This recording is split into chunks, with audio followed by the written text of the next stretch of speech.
in all of the patients that we see in clinic for reproductive failure, it's only a certain percentage that are going to have a problem with the immune system that's causing their reproductive failure. So if you're able to have a blood test to tell the couple, look, here's your problem, here's the treatment, that's great. Or this is not your problem, it's not worth trying these treatments, let's try some other options. That's even better. So just being able to tease out those different patients, for me, is the future of what we're trying to do. Hello, I'm Annie DeMelt, and welcome to the Code Life Interviews, a podcast about innovation in healthcare brought to you by the Montreal General Hospital Foundation. Today, we're going to be talking about some really promising and fascinating advances in reproductive medicine. We know that 1 out of 6 Canadian couples experience fertility problems, and fortunately, many do become parents thanks to artificial insemination and in vitro fertilization. However, there are some couples for whom this doesn't work. The treatments don't seem to work for some unknown reason. It is still unexplained. And that's where our guest today comes in. Dr. Geneviève Genest is an immunologist and a researcher at the Montreal General Hospital, and her mission is to help patients become parents. Now, she runs a clinic that is doing some groundbreaking work that is unique in the country. And at the same time, she's trying to make some key findings that can help reach more patients in the future. Dr. Genest, thank you so much for being with us today. Thanks for having me. So I want to start with the perspective of the patients that are coming to you. Typically, where are they in their journey when they finally reach out to you, email or first visit? Where are they in their journey? They're pretty much at the end of the road. So the patients that I see in my clinic really are the patients for whom reproductive technology has not worked. So they've had a long journey in either IVF and in the fertility world, where they've done multiple IVF cycles, multiple embryo transfers, and nothing has stuck. Or I'll see patients with recurrent pregnancy loss, patients that have had multiple miscarriages that we still can't figure out, and for whom all of the usual investigations that we do are completely negative. So I'll usually get the patients that are really at the end of their reproductive rope, if you will, and for whom their physicians say, look, I don't know what to do, let's go see elsewhere. Okay. And you said reproductive rope and emotional rope, I imagine, as well, right? Oh, yeah. So that's a whole other ballgame. The infertility in and itself, or just recurrent miscarriages, it has a huge emotional toll on the couple, not just the woman, but the couple. And that's something that's not exactly talked about in society. So if you're not experiencing that as a patient, you can't possibly know what it is. It's this roller coaster of ups and downs and grief and isolation. So yeah, when patients do come to see me, they're pretty much at the end of their emotional ropes as well. And as you said, is in the case of the patients that you are seeing, that you're treating, there's also that unknown, there's no explanation. So, as an immunologist, what's the theory as to what's happening with these patients for whom in vitro or artificial insemination hasn't worked? Actually, that's a great question. So just as a little bit of background, for pregnancy to happen, you need a permissive immune system. So your uterus actually has its own immune system that it recruits at each menstrual cycle. And that immune system is very useful because it helps recognize the embryo, it helps the embryo implant into the endometrium, and it helps that embryo form a placenta, while at the same time telling the rest of the body not to attack whatever's growing inside the uterus. So it's actually an immunologic miracle that we can reproduce. So it's logical to assume that for certain patients that have unexplained reproductive failure, that there might be a problem in the immune environment that embryo is growing into. The only problem is that right now we don't have any diagnostic tests for these patients. So it's a diagnosis of exclusion, meaning that if we still have a patient that has failed multiple different trials for reproduction or multiple different medications, and for whom all of the medical workup is completely negative, that's when we start suspecting that there might be an underlying immune problem. And you've referred to it as as a black box. I thought that was an interesting way of looking at it, because you can't really investigate easily. Yeah. So again, you're left with all of these questions.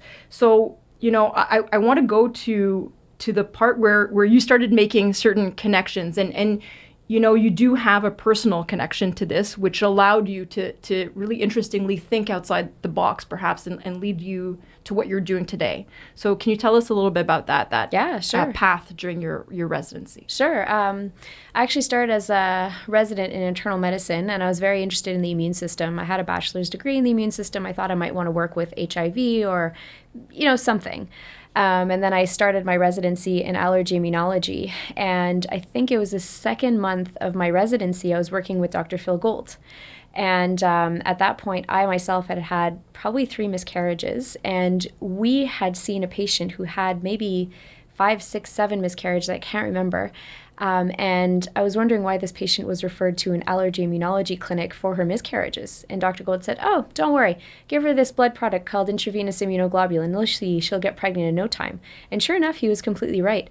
And from that point on, I was completely fascinated. Why on earth would this blood product that we use for so many different indications actually work for someone with recurrent pregnancy loss? And are there other molecules that we might be able to use for such patients as well? And I became really interested and invested with these patients that are having such a hard time becoming pregnant and experiencing the joy of parenthood. So for me, it was a personal calling, but scientifically exceedingly interesting as well because there's so much things to do. He told you use the immunoglobulin, right? Is that something that was being done sort of again through kind of trial and error or instinct almost? Where were they at that point? There were a few publications on intravenous immunoglobulin where they were using it kind of as an off-label to try and get certain women pregnant, with the thinking that intravenous immunoglobulin kind of reestablishes the immune homeostasis that you need to be able to tolerate the implantation of an embryo. So there were a few publications, but very murky literature. It'll work for some patients and it won't work for others, but trying to figure out exactly which patients for whom it will work and which patients for whom it won't work is exactly what interests me. You began in your own research, eventually treating patients with this immunoglobulin. What was it like having Dr. Phil Gould, who's really quite renowned, right, as immunologist and in cancer research and medicine, as your mentor? How did he guide you along to make it less sort of, get away from the murky literature and a little bit better defined? Dr. Gould is not the kind of person who's going to tell you what to do. He's just going to encourage you whichever path you do decide to take. So I remember at the beginning, we were going to talk about this new clinic that we were trying to get off the ground, and he would come to me at every single presentation to all the fertility clinics, all of the obstetric and gynecology clinics across Quebec, and he was just letting me talk about this clinic, talk about reproductive immunology. He was helping me publish. He was helping me get the patients. He was helping me get support from the Montreal General Hospital Foundation. So he set up everything so that I would be okay and that I could flourish in that type of environment. So he got me started on the clinic. He also got me a lot of support to be able to do my PhD. So I'm doing my PhD right now so I can become an independent clinician scientist. And this is exactly what I want to research, why certain patients reject their pregnancies. So Dr. Gould really was able to mentor me through all of that without kind of overshadowing anything. He was just encouraging whichever tangent I took and kind of bringing me back if I was going too much one way that wouldn't necessarily be good. So at the clinic that you are leading now, how did you start treating patients and what was the success rate? Because I believe there was a really great initial success rate, and which continues to be not only promising, it's the results now, right? Patients and couples are becoming parents. So exactly. How did that evolve? Well, so what we did at the beginning is we really took the worst case scenarios. So the patients with multiple miscarriages, the patients with multiple recurrent implantation failures. So that's failure to implant an embryo after an IVF process. And we decided to treat those patients with intravenous immunoglobulin. And then what we did was a retrospective review of our cohort every single year to see, are we doing better than what would be naturally expected from these patients given the amount of reproductive failures that they've had in the past? And what we were seeing with intravenous immunoglobulin, with the first usage of it, we were having 60% live births. And that's a trend that continued over about a period of 5-6 years until the pandemic hit. Right. And then the pandemic hit. And the problem is that intravenous immunoglobulin is a blood product. And with the paucity of blood donors during that time, we weren't able to offer intravenous immunoglobulin off-label. The government was concentrating their resources, and rightly so, on patients that absolutely required it for survival. So there was this 2-year period where we couldn't treat our patients with that molecule, at which point we started looking elsewhere. So we started looking into the literature, we started looking at other research that was being done elsewhere, and we were able to find different molecules. So for example, hydroxychloroquine, prednisone, different protocols that were used in different clinics to try to improve these patients' outcomes, which we did. So we have an at least, and this is as of yesterday, looking back into our 2-year data, we have at least a 50% ongoing pregnancy rate with those molecules. And are these people that you wouldn't necessarily treat with immunoglobulin, or is it just another sort of tool in your arsenal? How do you see now it's another tool in our arsenal. So we've actually lobbied the government for the last year to get intravenous immunoglobulin back for very select women, and we were able to get that. Just one of the criteria to be able to access intravenous immunoglobulin now is to have failed one of the therapies that we've been using for the last 2 years in clinic, because then that really means that you've tried absolutely everything. You really don't have any other options. And that's when we try intravenous immunoglobulin. Okay. For everybody else, these other molecules might be an option? Yeah, absolutely. Well, you also have to keep in mind that, say, for example, you're taking recurrent pregnancy loss. The natural history of recurrent pregnancy loss, even after 3 pregnancy losses, your chances of a live birth at the next pregnancy are upwards of 70%, which is pretty good. So even if we do nothing and we do watchful waiting, or we give a little bit of progesterone, maybe some baby aspirin, most of the time you will have a live birth. So the patients that we're really looking at are those who are in trouble, 5, 6, 7 miscarriages. Those patients are the ones that we have to specifically select for maybe thinking outside the box. The diagnostic test, we were talking about this in a pre-interview, but so basically right now you have the problem, which is the fertility problem. You have a bunch of different potential solutions that seem to be working quite well, and it's making that connection, right? It's the test, it's who needs what, personalizing the care. So how do you go about figuring that out, trying to create a diagnostic test right now? So that's a great question, because clinically it's a lot of guesswork. We'll have a specific patient that'll have a specific medical history, and you kind of guess that the right molecule is for her depending on her history. But that's not good medicine. The ideal is really having a diagnostic test and being able to put the patient in a box, saying, okay, this is your problem, here's the best molecule for you. So as you say, personalization of medical treatment. So what we're doing right now in clinic is several things. So first off, every single patient that walks into a clinic is part of a registry, which means that we document each treatment, each outcome, and we document any side effects of the treatment. So that's the first step in trying to figure out which treatment is the best for which patient. And then we're also looking into developing biomarkers, so blood tests, for example. So right now, before and after treatment, we're taking bloods, and we're freezing that blood for an eventual research that will let us figure out how patients that respond to specific medications are immunologically different than patients who are able to have kids. So we're really trying to find the needle in the haystack and trying to figure out that magic bullet. What is our biomarker? What can predict response to these medications? Or what can even diagnose these patients with immune-mediated reproductive failure? And is that really the key for you? Is this sort of, is the blood test, the diagnostic blood test that would allow you to know what's going on with each different patient or couple? Absolutely. I think it's a must, because in all of the patients that we see in clinic for reproductive failure, it's only a certain percentage that are going to have a problem with the immune system that's causing their reproductive failure. So if you're able to have a blood test to tell the couple, look, here's your problem, here's the treatment, that's great. Or this is not your problem, it's not worth trying these treatments, let's try some other options. That's even better. So just being able to tease out those different patients, for me, is the future of what we're trying to do. It's not all of the patients that come to you that you're going to be able to help. Exactly. Because again, you're hypothesizing that there's a problem with the immune system for these patients. So you have this large population of patients that is not able to become pregnant, but again, only a certain percentage of them will have a problem with the immune system. So it's not every single patient that you treat with these immune modulating drugs that will get a baby. And there are side effects to certain of these drugs, and there are not long-term side effects, but some patients will not feel good. They can have consequences with these medications. So trying to figure out which patients are best suited for which medications and which medication would be most effective for which couple is really key.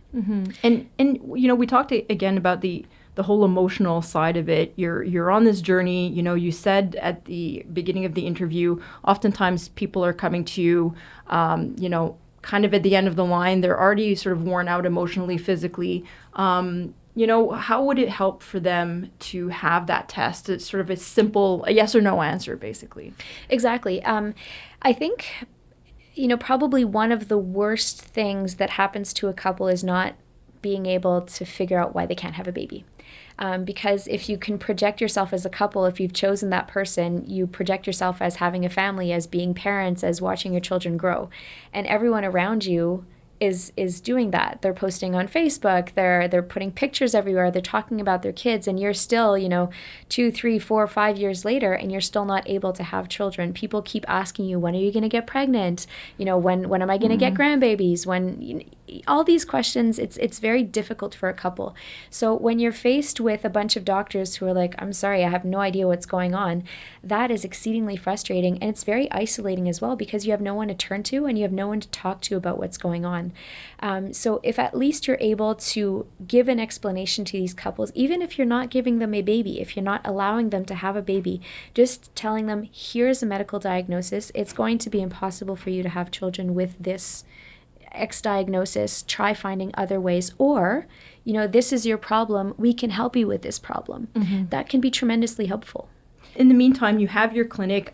People are coming to you from all over the country, right? Because it's such a unique, what you're offering is so unique. And I guess for now, while you try to make that connection and to personalize a test, you're still sort of forging ahead and helping people get pregnant, right? So are you still enjoying the same sort of success rate as initially, where the 60%, or basically what's happening at the clinic right now? We're actually doing pretty good. So I'd say we're having minimum 50% live birth rate. It's not necessarily the first pregnancy or the first embryo transfer that we treat, but we do learn while we're going. So we can eliminate a few diagnostics, or at least eliminate one molecule that doesn't work. And we'll usually be able to help couples get pregnant. There's a few extremes where we'll say, look, we've tried everything, we can't do anything, go towards gestational carrier, egg donation, adoption. But I'd say that's a minority of patients in the clinic. Most of them will be able to get pregnant. Okay.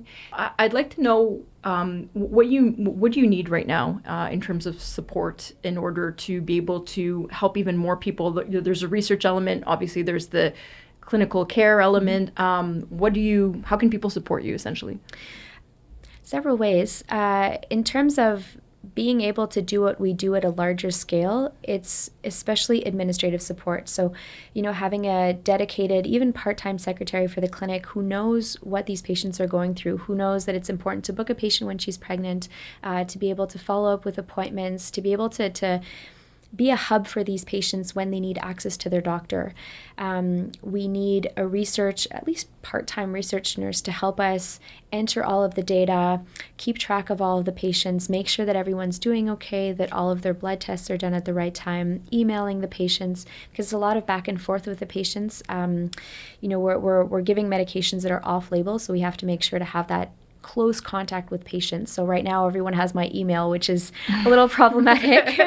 And eventually you have a full-time research coordinator to really help us with all of the blood testing, all of the tracking of the patients, making sure that all of the samples get to the lab, all of those samples are processed. So there's a lot of things to get set up. We're doing it slowly, but having a little bit more resources would probably help us help a lot more patients. And then lastly, we do have a fellowship program with where we're able to train other residents who'd want to be doing this as their job later on. So we do actually have someone from Quebec who's currently training in the program now, who's eventually going to be me, but in Quebec City. Right. So it's really just having that infrastructure to support research at both sites and support patient care at both sites as well. Eventually, they'll be able to take what you're doing at the Montreal General Hospital and bring it to patients across the province, across the country. Wow. Exactly. We're expecting an increase in terms of trainees that are interested in the program from across Canada. At the very least, I'm not taking anyone outside of Canada for now, just because it's too much. It's too much. So we are expecting a steady increase of people from across Canada coming to train in our center at the Montreal General Hospital in this novel clinic and bring that knowledge elsewhere to be able to form this collaborative network around the country where we're really forging guidelines and standards of practice with these patient populations. So your face is lighting up as you say this, right? Clearly you're very enthusiastic about this element of this.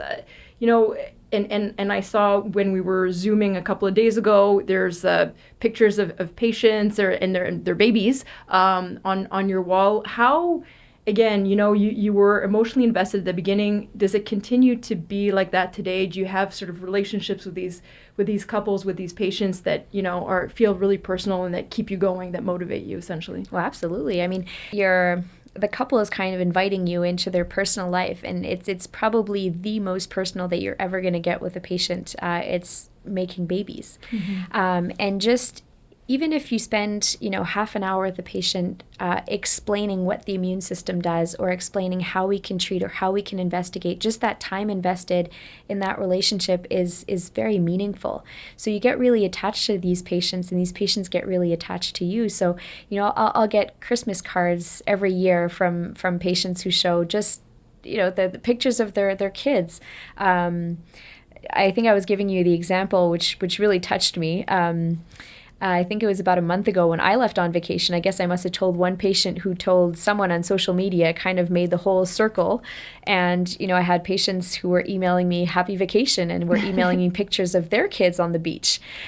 So you develop these very human connections that, last for a long time. I remember all of my patients' kids' names. Wow. I remember their stories. So it's very gratifying when they do get that pregnancy and you're able to get them through that pregnancy and get them to have their kid, because you know that you've just created life and you've just created a family forever. And that's very cool. All right. Thank you so much for what you're doing. So many people clearly appreciate you very much. And thank you for joining this Code Life interview presented by the Montreal General Hospital Foundation. And if you want to find out more about Dr. Genest's clinic, about her research, as well as other initiatives, really interesting initiatives that are supported by the generosity of donors, you can visit the foundation's website, codelife.ca. Of course, don't forget to follow us on social media and subscribe to the podcast for more Code Life interviews. Thank you very much, and see you next time.